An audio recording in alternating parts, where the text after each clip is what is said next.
The reason we lose focus, a lot of people say it's because we're greedy, it's because we're this, maybe that has a part of it, but most of it just has to do with we're afraid. We're scared to do because we might fail. So the easiest way to gain focus in life is to remove the fear of failure. You know, they always say the most deadly person is the person who has nothing to lose. I think the most deadly person is the person who has nothing to fear. This is The Fighting Entrepreneur, the podcast dedicated to entrepreneurs looking to change the world. Learn how to start, build, and scale a business in today's highly competitive business environment. Here's your host, The Fighting Entrepreneur, Anik Singal. So we are supposed to talk about catapult today, a very interesting stage, because everything I tell you will logically make sense, but I bet you that you are guilty of, not adequately doing at least half of it. And I don't know why. It's just the way we end up getting coded. I think it has something to do with the way we're taught, the way we're brought up, the way the school systems work. But, catapult's just not in us. And I also think it has a lot to do with catapult innately comes with some risk, right? Because catapult is actually about sticking your neck out. That's like what it's about. It's about sticking your neck out. It's about getting up and doing something. It's about getting in the car and not knowing how you're going to get to where you're going, but simply knowing the address, right? This is the craziest thing. I always give this example. Who drove here? How many of you drove here? Anyone drive here? All right, Shannon, I know you drove here. All right. Okay, Adam, you can't answer this because I'm sure by now you know. But for those of you who drove here, how many of you had never been here before? Raise your hands. All right. When you got in your car, did you innately know exactly where we are? Did you know exactly what turn you're going to take and where you're going to take it? Not at all. No, you didn't. How did you get here? GPS. You put it in your GPS. So you trusted Google to tell you what to do next. You trust Google more than you trust yourself sometimes. I'm in that, yep. A lot of people, we make plans and we are so intensely stuck to them, and we get so angry when things don't go according to plan. But what happens when you make the wrong turn on Google? You don't even break a sweat. You're like, come on, recalculate that route. And bam, you're still back on the path. There are an infinite number of ways to get from one point to another. An infinite number of ways. Some are shorter, some are longer, some require lefts and rights, and infinite amount of ways. Every day in your life, you navigate through such a complex series of things you don't even know. Just staying alive, just taking this step right here, there are so much happening, but I trust it, right? I just trust it. If I decide to take a step, I take a step. But yet when it comes to our lives and it comes to wanting to do something, we just need to have a plan. The problem with a plan and the problem with a very concrete plan is that nothing ever goes to plan. Nothing. Not one thing in my life has ever gone to plan.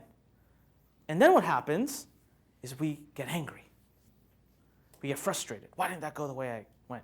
The other thing that a lot of entrepreneurs innately have is control issues. Oh, look at the guilty smiles and the laughs. It's okay. We have control issues. We're controlling people. My way or the highway. Comes part of the nature. Comes part of the coding, right? I know best. That level of confidence is also what helps you succeed. So it's not a bad thing. But when something doesn't go our way, especially with something like kids, like I was laughing and she was saying, like, kids cry, and I'm like, really? Well, me too. When my nephew cries, I'm like, really? So I get you for 2 days. You're going to spend half one crying? But, I planned on taking him to Chuck E. Cheese. He had other plans. So let's make the best of the moment. And so that is a very difficult thing to do. But that's the problem with catapult. We never want to step forward because we innately already know that that's everything that's waiting for us. We got to deal with all that. We got to deal with the wrong turn. It's literally the same as never leaving your driveway because you're scared you might take a left when Google wants you to take a right. So you just decide, you know what? It's not going to leave. So I can just avoid all that pain and all that struggle. And I put it that way, you think that's ridiculous. But that's what we do every day. That's how we live every day. So the innate issue with catapult is I mean, the easiest way to, catapult is just like do something. That's it. I told you one of the biggest impacts in my company's growth was an email that Dan sent. I didn't even send it. I told him not to send it. What would have happened if he never sent it?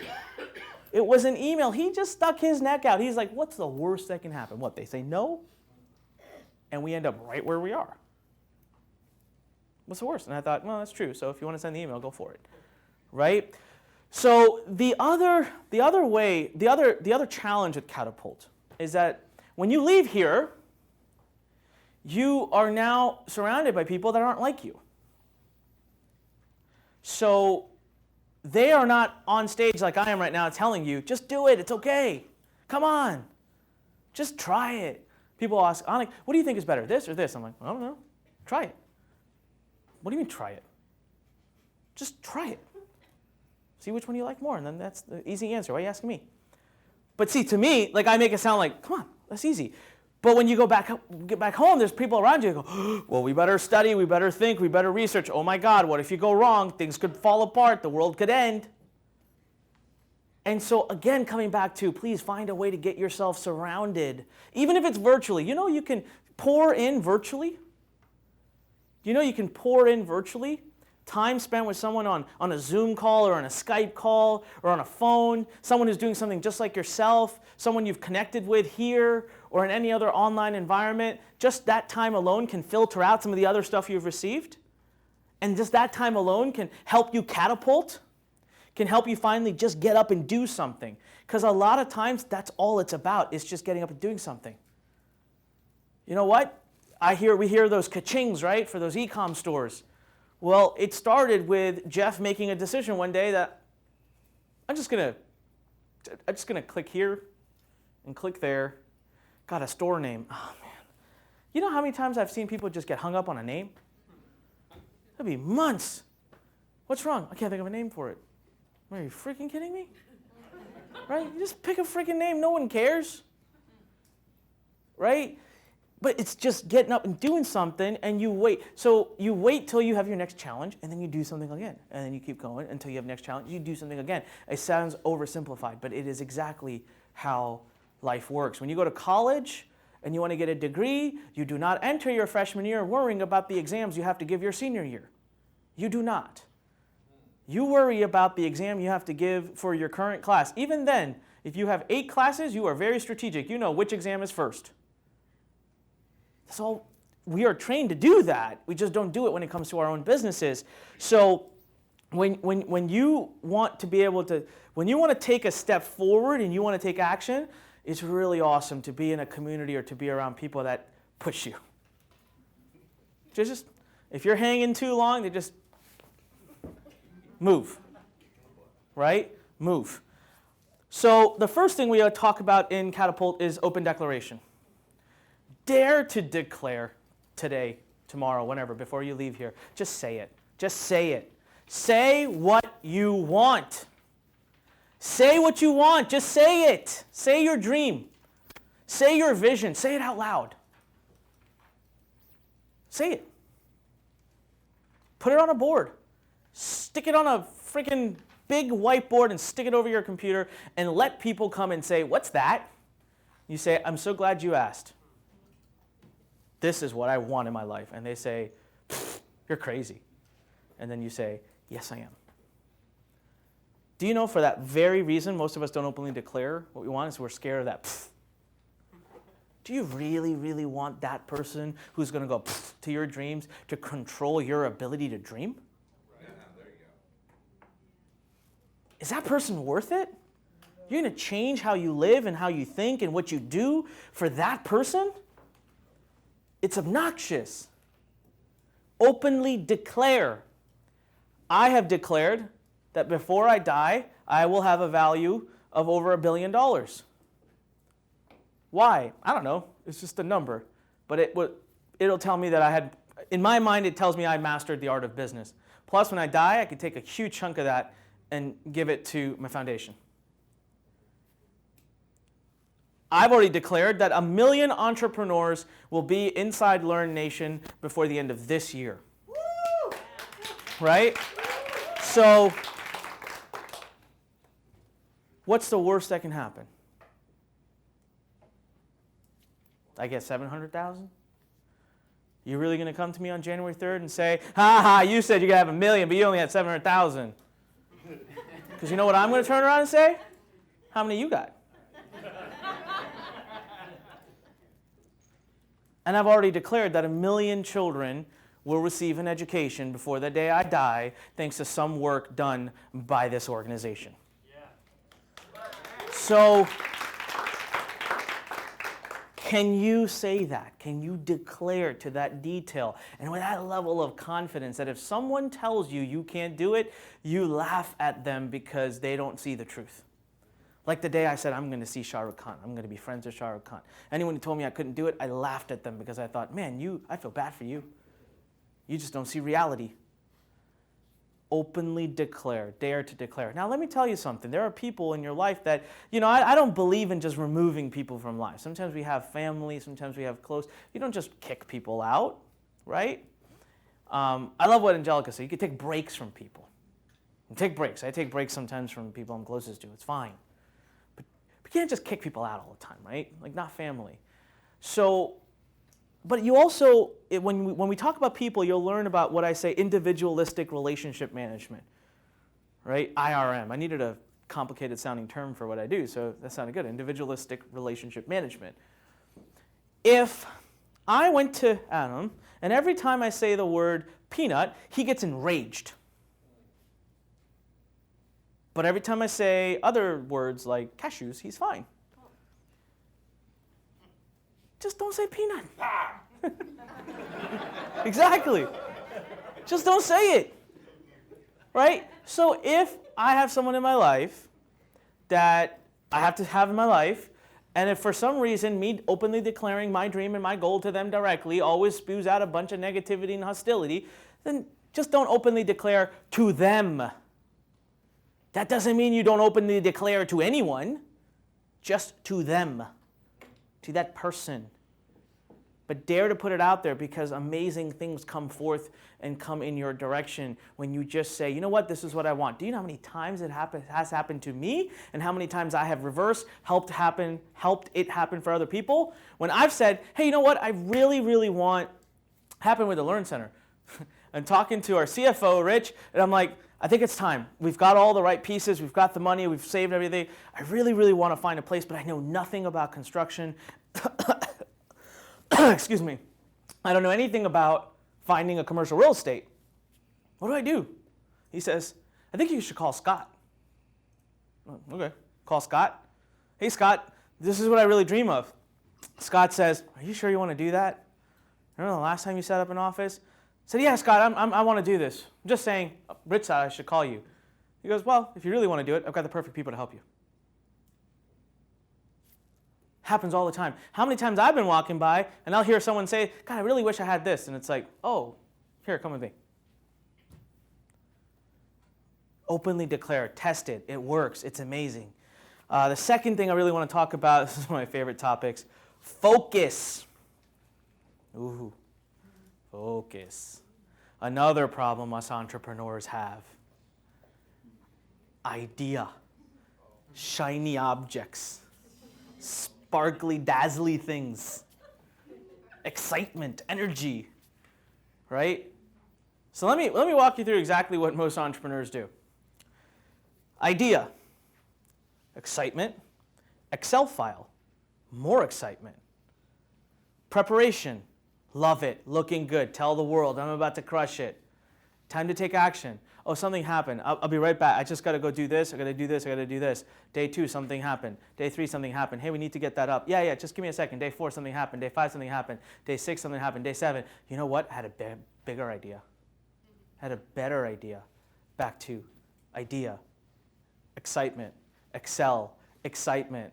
Time for taking action. Oh, something happened. Just give me a day. Just need 2 days. I'm really busy at work. My kid's being a brat. I just got issues. My husband's, something, and I just don't want to do this right now. Like, just give me a few days. 7 days later, you know what? We don't even want to do that. I'm so glad I waited. Idea.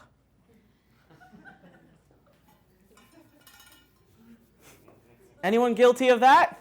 Raise your hands and own it if you're guilty of that. Yeah. I got news for you. You're scared. You're full of fear. That's it. You're full of fear and excuses. Be real with yourself.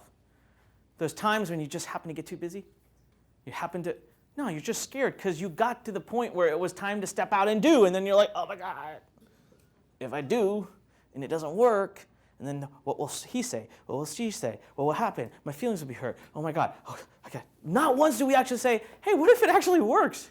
That would be awesome.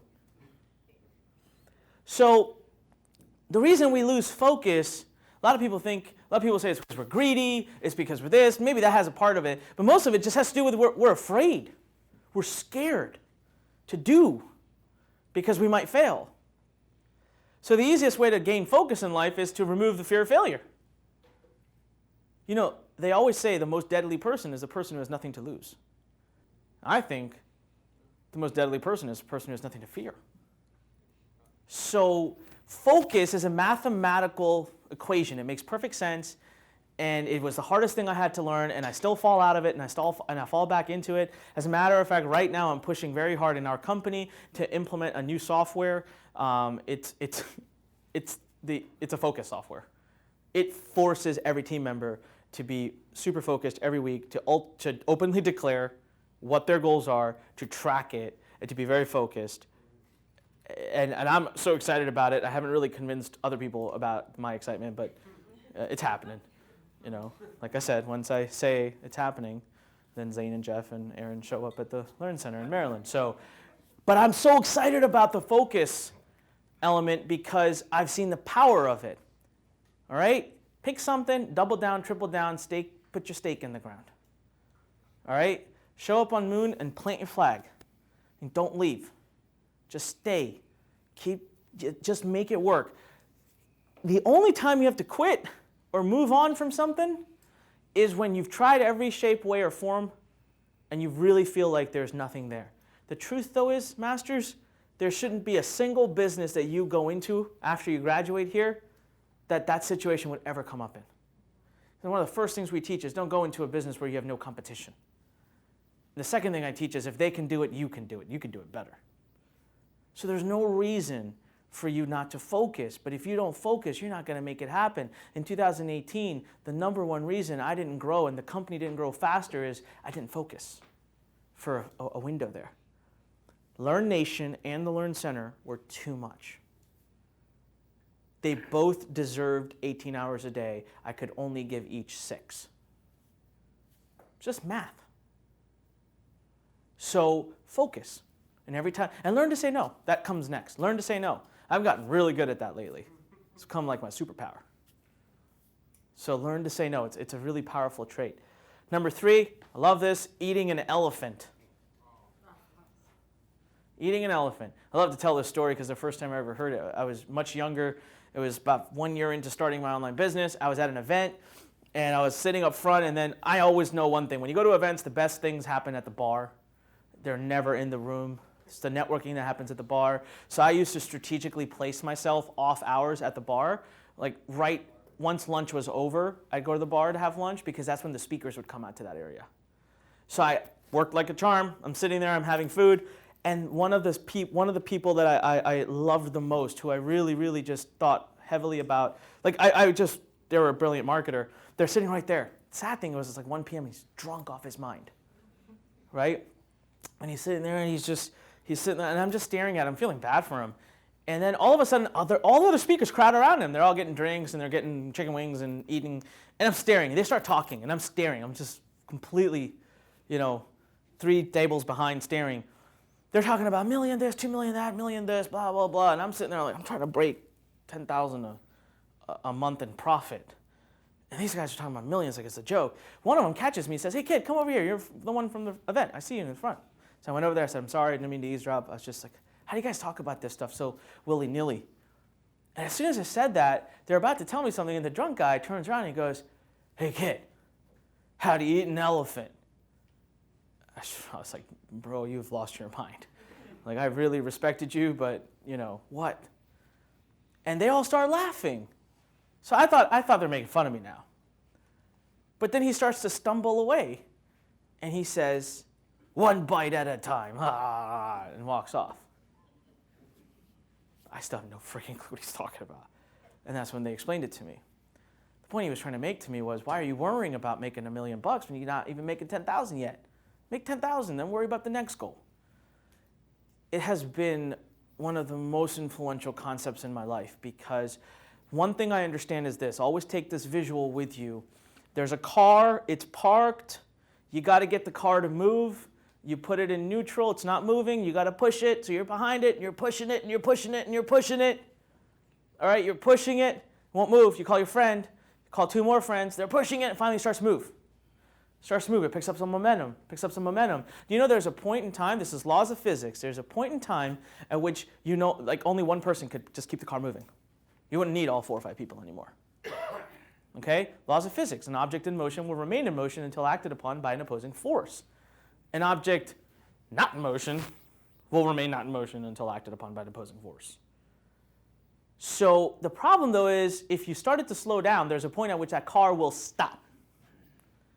And when that car stops, you got to call those, you got to do all that work again. You got to do all that work again to get it to move.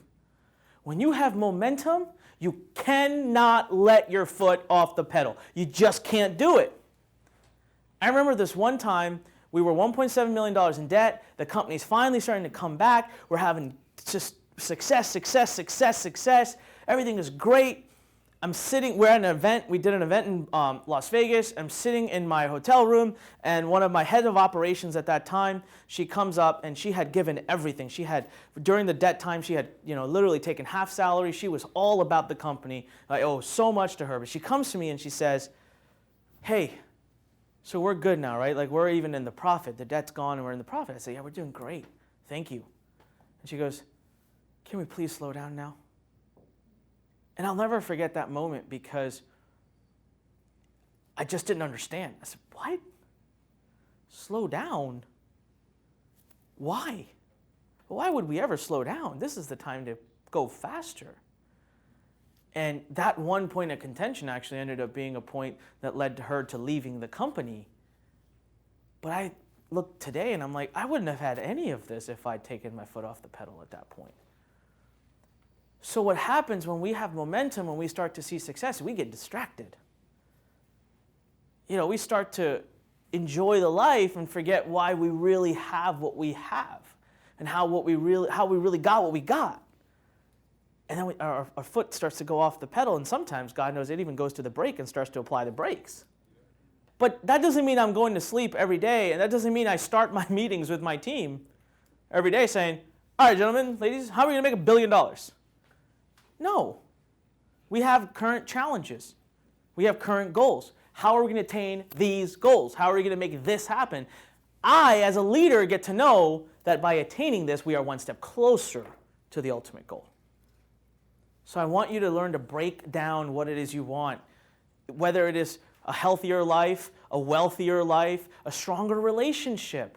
Relationships are some of the hardest things to change because there's 2 people involved, 2 minds, right? So if you want to improve your marriage and make it better, but you guys are in the middle of a fight or middle of an issue, how about instead of saying, "Okay, we're going to have date night, we're going to visit each other's families once a week, we're going to have 3 meals a week together," and the whole time the people are thinking, "Oh my God, I can barely stand to listen to you right now," much less that much time together. How about we just start with, every Friday night, we're going to have dinner together. Is that okay? And then you build from that. You get momentum and you build from that. It works in every facet, every part of your life. Number 4, I love this one. No more tomorrow. So I'll give you a visual to take home with you. And I hope that you really internalize this, because it's really hurting you by not doing it. So I want you all right now to, just for a second, everyone close your eyes. All right? And I just want you to think about who's your best friend? Just think of them. Think of their name, have them in your mind, an image of them. Best friend. Okay? If you have multiple ones, just pick one. All right. Okay, just open your eyes. Now, let's call this person Pete. Okay? Pete calls you Monday morning, bright and early. I really, really need to talk to you today. I really need to see you. Can you please meet me for lunch at such and such cafe?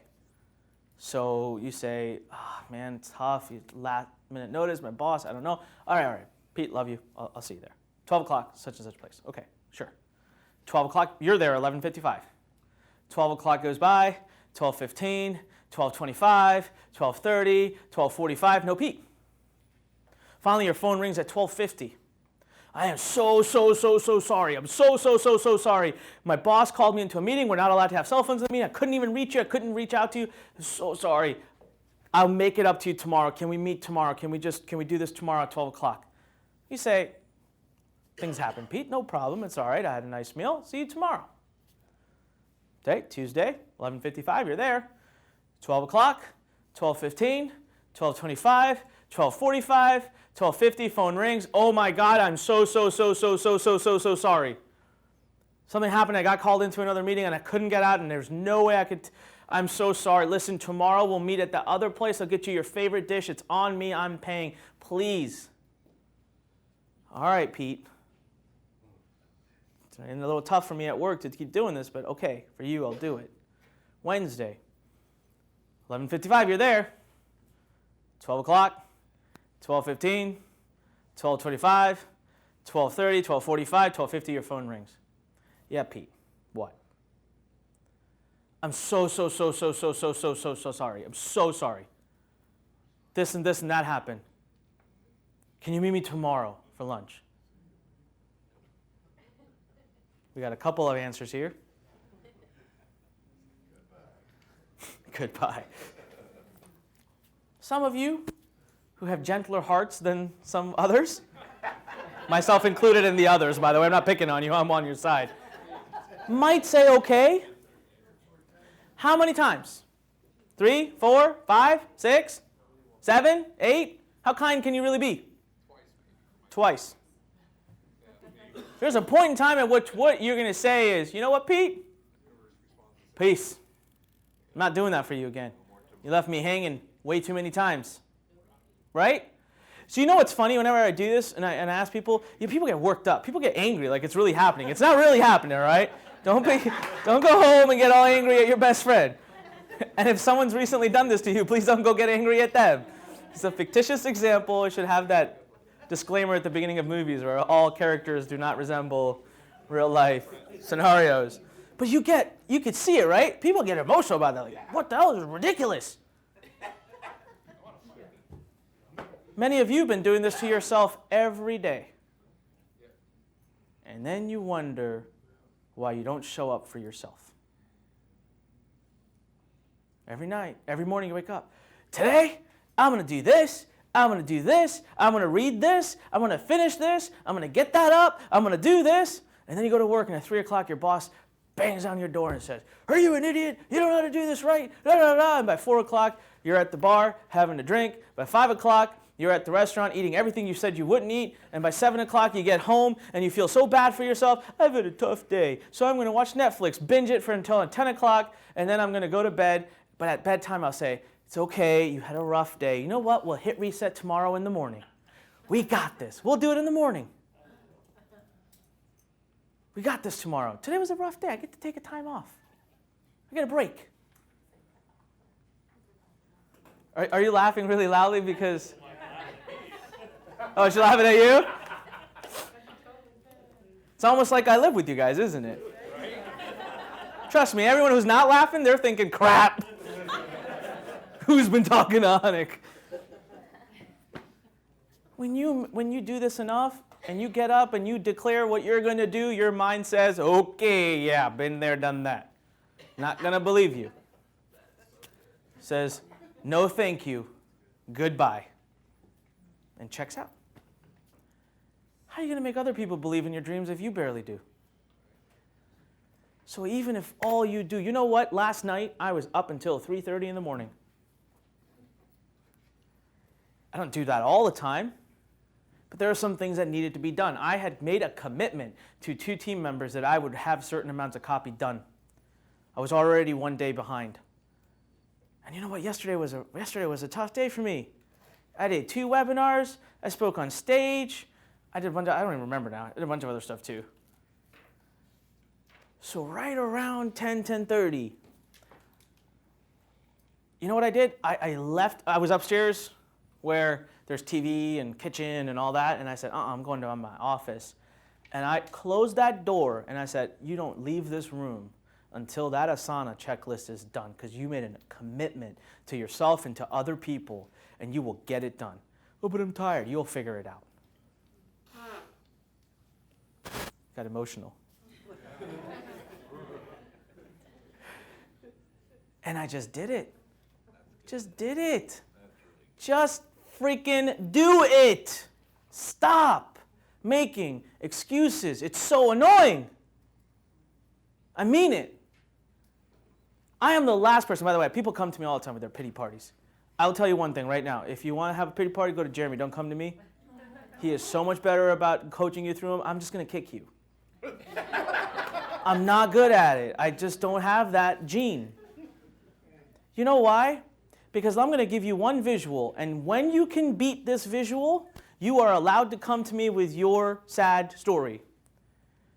I was in the hospital, in the ICU, having massive internal bleeding, receiving 3 pints of blood a day to stay alive.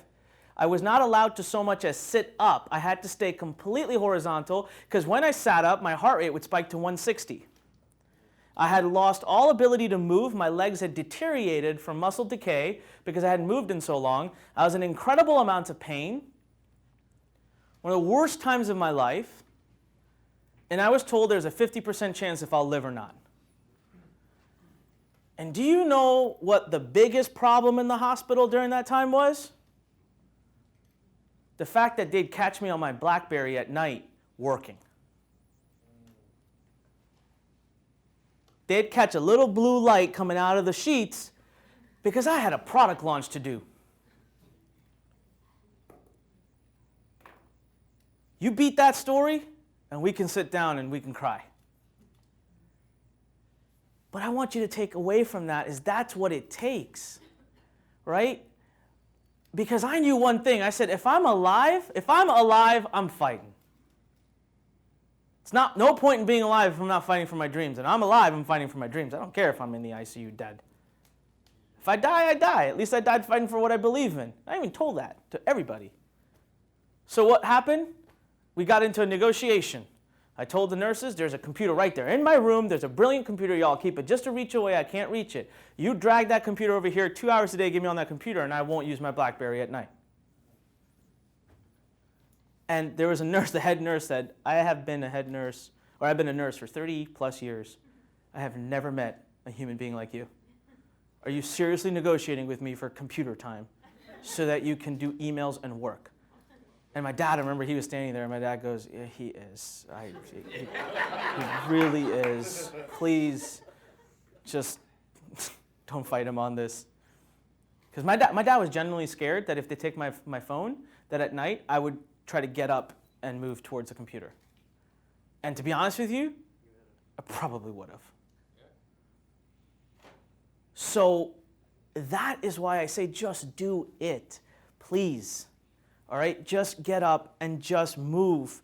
Just do something, do anything, but don't put it off for tomorrow, and don't allow yourself to make excuses, because you're hurting no one else except for yourself, and you're hurting that relationship you have with yourself, which is the only one relationship that in the end truly matters, right? If you don't love yourself, you can't love others. If you don't respect yourself, you can't respect others. If you don't value yourself, you can't value others. So let's work on that first. And let's be true to our word. Now, the other thing that you get to practice is making reasonable goals. So when I look at my Asana list, now the first thing I do every morning is I look at my list of things I have committed to, and I immediately start to figure out what I really can do. Only so many hours in the day. Number 5, last but not least, I told you earlier, stop being scared. It's easy to say. Don't be afraid. Okay, now I'm going to ask you to do something that's downright funny. I want you to have a relationship with failure. I want you to go to date nights with failure. I want you to hang out with failure. I want you to put your arm around it and have a good hearty laugh. It's a visual. That's how I look at failure. See, the first interesting thing about failure is we come back. Failure is a choice. You actually can't fail until you quit. Because until you're still trying, you're still trying. You haven't failed. That's the funny thing about failure. We're so scared of something we have full control over. Right? We choose to quit, hence we fail. So that's the first thing about failure. The second thing about failure I got to tell you guys is that you may see lots of successes, but what you don't see is that for every one success I have, there are a minimum 100 to 200 failures, some of which were absolutely bone-crushing. So funny little example, not a bone-crushing one at all, this ceiling right here. So we're building this room. I never built an auditorium before, so I didn't, the architects trusted them. So luckily, the person who was building the stadium, or not the stadium, that's what's coming next, I guess, the stadium, this podium or this platform, they come and they're like, hey, we just saw something that might be a problem. The thing is, you see how high this ceiling is here? It was going all the way to the back. That's all right for me, but you get a bit of a taller person, and they're going to be ducking like this. And it was already done. The ducts were laid out. We were far into it. And so they looked at me, and they're like, oh, my God, we're so sorry, da, da, da. And I looked at them, and I said, guys, it's fine. It's fixable, right? They're like, yeah, but it's going to take time. I said, that's okay. And I went over to my little notebook. I have a notepad file where I kept all the lessons I learned from building this place for the next one. And I wrote it right in there. I said, please make sure there's headspace above the stage. And I looked, and I said, that was an awesome lesson. Now I know how to build stages and auditoriums. And stadiums is next. I don't know how to do that, but we'll figure that out too. So if you can look at failures and say, wow, I get to learn from every time something doesn't work. That's awesome. I get to learn something new. I was speaking at a high school a year ago, and I know I did not give the answer that the teacher wanted me to give at all, but that's what you get when you call me to speak at a high school. She said, what's the number one advice you give to the kids here? And I said, fail more often. Go out and fail. And she's like, do you want to clarify more what you mean? I said, I meant exactly what I said. Miss Adams, I said fail. Go mess up. Skin your knees a little bit. It's all right. You're going to be alive. You're going to be all right. But you're going to know what not to do. You know the easiest way to teach a kid not to put the finger in the electrical socket? Let him do it. Let him put his finger in the electrical socket. He ain't going to touch it ever again. I had actually a story with my youngest nephew. He kept climbing on the couch and jumping off. Climbing on the couch and jumping off. Hey, stop doing that. You're going to get hurt. Climbing on the couch, jumping off. Stop doing it. I tried to stop him, and he screamed his head off. I said, all right, you know what? I'm going to watch this one play out. Go for it. Jump all you want. Do what you got to do. 3 jumps later, bam. Right? My mom's so upset at me. How could you let him blah, blah, blah? I said, that kid is never going to jump off that couch again. It has been a year. That kid won't even sit on the couch. He won't even look at the couch. He sits on the other couch. I swear to God, he sits on the other couch on the other side. He won't even go close to it. So we learn. It's awesome. It's better to know what you don't want to do than it is to know what you want to do. It's better to know what you shouldn't do than it is to know what you should do.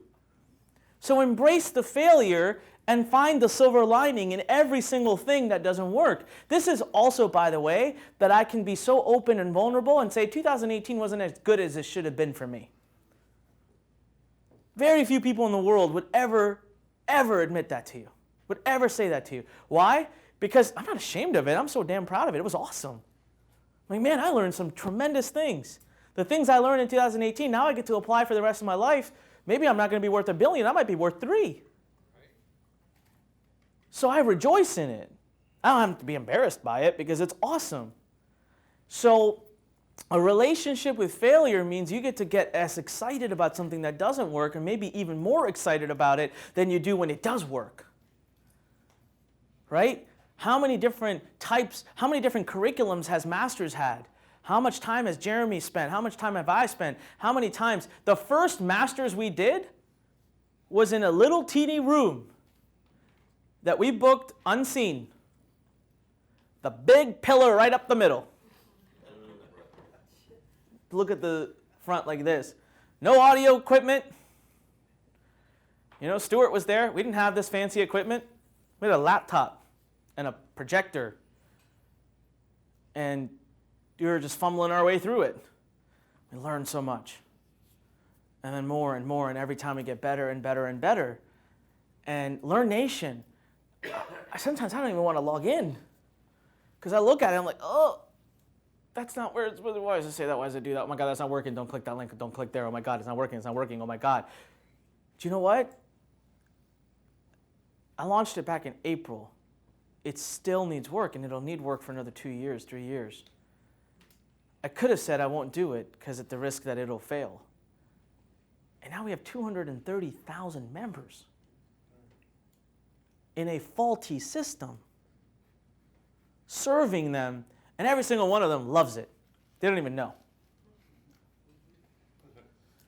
So, relationship with failure, embrace it, look for it, meet it at the front door, and greet it with open arms. All right? That is really what I wanted to share with you today. You put those 5 things together, and nothing can stop you from catapulting. You start catapulting, and nothing can stop you from having the success that you've been dreaming about. I'm telling you right now, get out there, get clear, get up, and do something. And the biggest thing is when you walk out these doors, make sure you are part of something, some people around you, so that you keep pouring in that clear water at all times, and you keep having someone that just kicks you when you're sitting still. All right? And don't go to sleep having let yourself down one more time. Just refuse to do it. Just refuse to do it, and it'll stop happening. All right, guys, it's been absolutely awesome. Have a powerful rest of the day today. Thanks for listening to The Fighting Entrepreneur with your host, Anik Singal.